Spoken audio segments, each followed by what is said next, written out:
your connection in Southern Oregon and Northern California. This is News 10 at 6.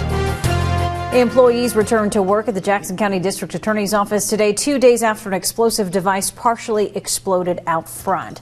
Good evening, I'm Trish Close. I'm Bert Tillery. Thanks for joining us. Just days after the bombing at the District Attorney's Office in Medford, DA Beth Heckert sits down with News 10 for a one-on-one interview. In tonight's top story, News 10's Ashley Carrasco explains why Heckert feels more security around the building might not have prevented the attack from happening.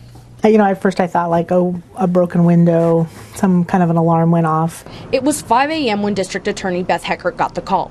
She had been told there was a bombing at the DA's office in Medford and that there was a fire.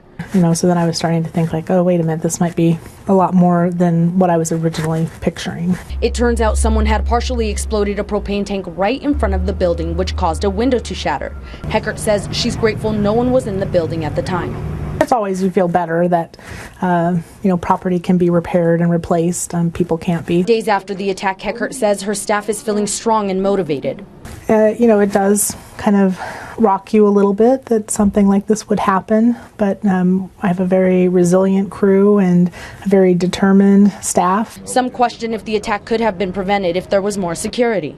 The reality is cameras might have helped us catch a suspect, but they wouldn't have stopped somebody from doing this, most likely. While the DA's office gets threats every day, Heckert says it's the people who don't express their anger that you need to look out for. It's this person who never tells you they're going to come attack you or hurt you that is actually more dangerous than the person who forewarns you.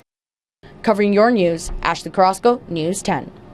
Heckert wants to thank law enforcement officers for all their support and says she's ready to find the criminal behind the attack. You can follow the latest on the DA bombing investigation on our website. Just go to KTVL.com and click on Continued Coverage at the top of the page.